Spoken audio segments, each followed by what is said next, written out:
What is going on, YouTube people? Northeast Ohio. Cards and Comics here, coming to you shortly after the Browns-Chargers game. Let that one get away. That one's going to hurt for a hot minute.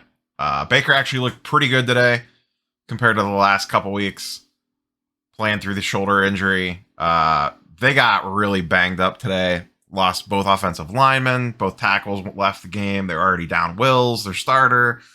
They lost a ton of defensive players, and they still had a chance to win, but could not get it done. That's not what we're here to talk about today. It is currently the first quarter of the Chiefs-Bills game, so we're going to try to knock this one out. I wanted to take a look. We are almost exactly, 30 days into the NFL season.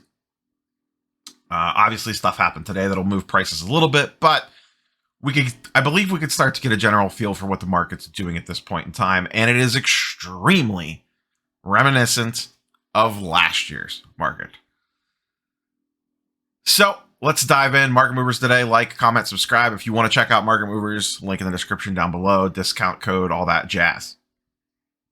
So what I have up here, price movements by card.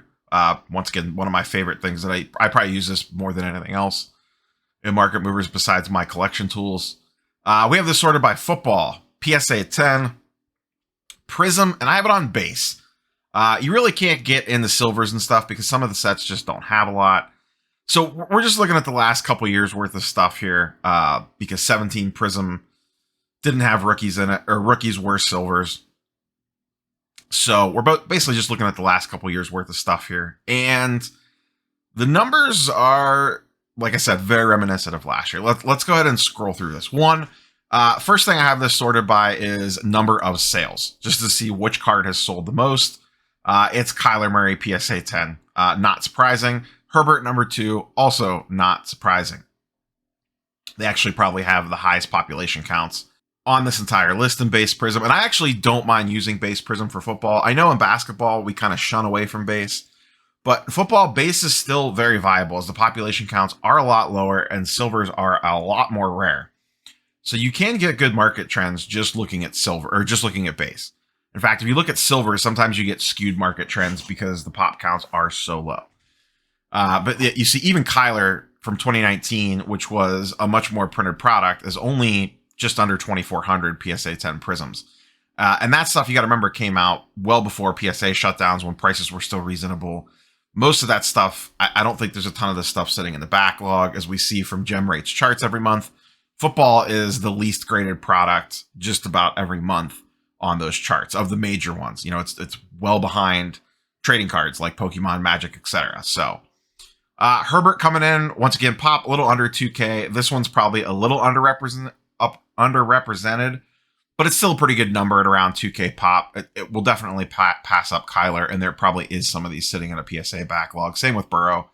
But in general, you can see those are the guys that have been selling the most. It's kind of skewed because they also have the highest pop count.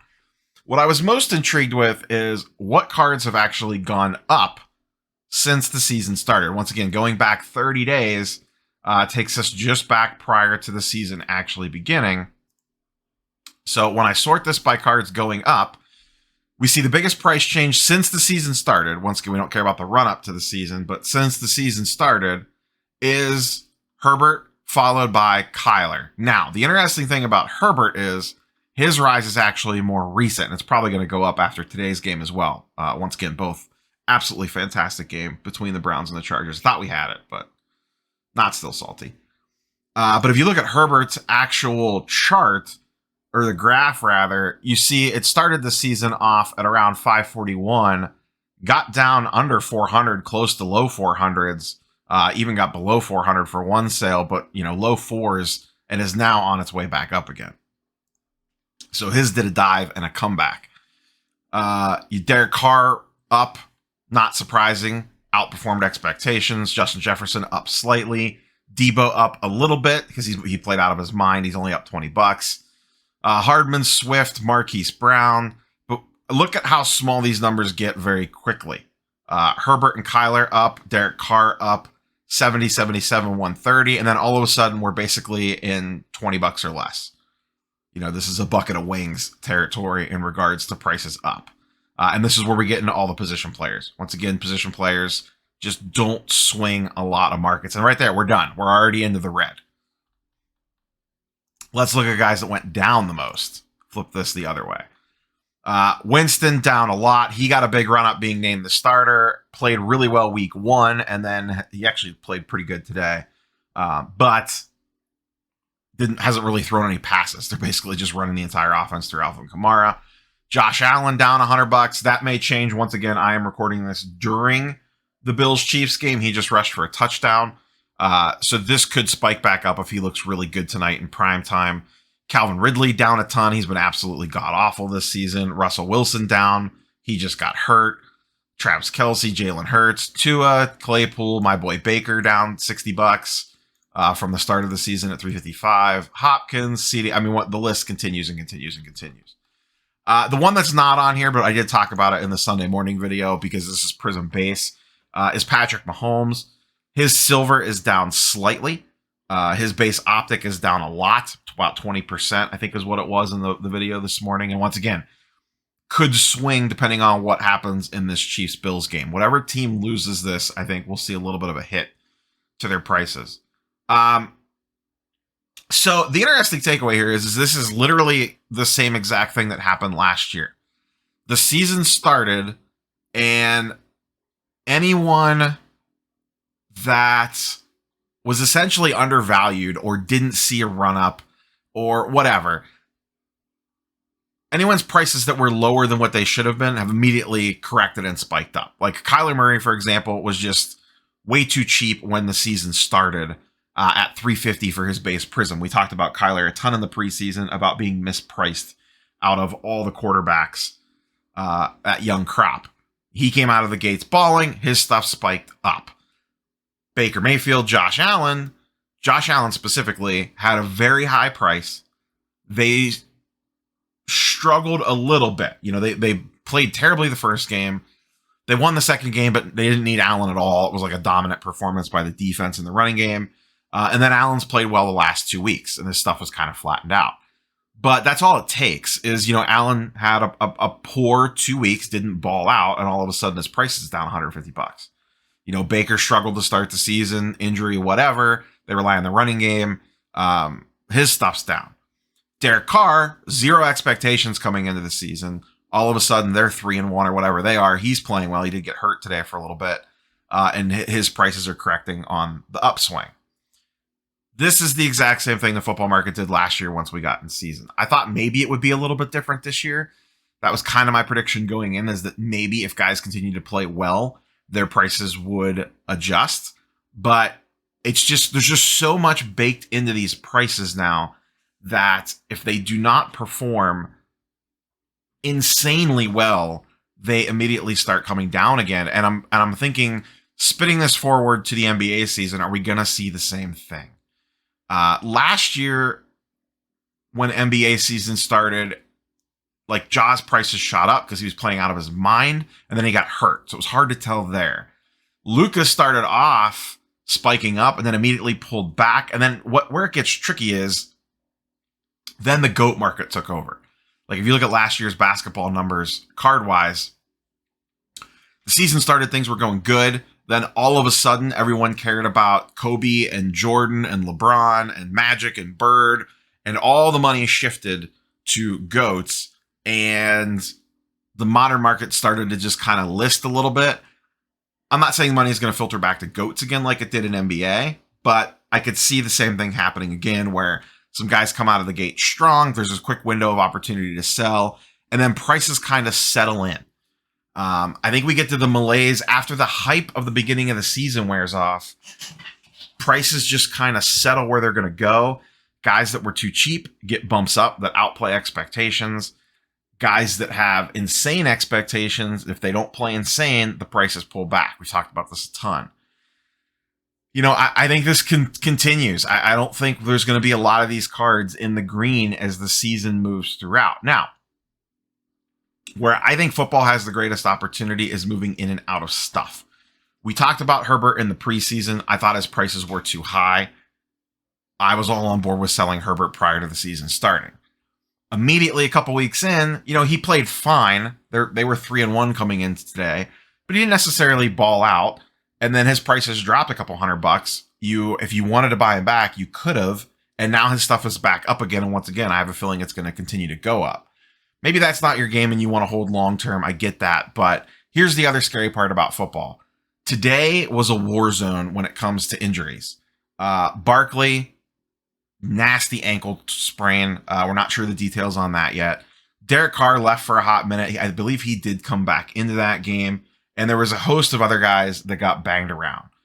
Football is just brutal. This is the reason why, other than Baker stuff, I carry no football into season. I do think there's going to be some buying opportunities pretty quickly here on some guys dipping. Is there going to be a Russell Wilson dip potential buy with his injury? We don't know yet. That just happened, so it's hard to tell. And his stuff's pretty low pop, so you kind of have to wait out an auction to see what it's going to do. The only problem with that is when he comes back, what's the Seahawks record? Are they toast? The NFC West is loaded. There's a good chance they're not eliminated from playoffs, but basically eliminated from the playoff contention by the time he gets back on the field. Then, what are you doing putting your money into him? Is it really going to spike back up again? Or does it just spike based off the news? So then you're stuck holding it into the spring potentially to flip it. I do think there are going to be buying opportunities, though. I mentioned it in Sunday's video.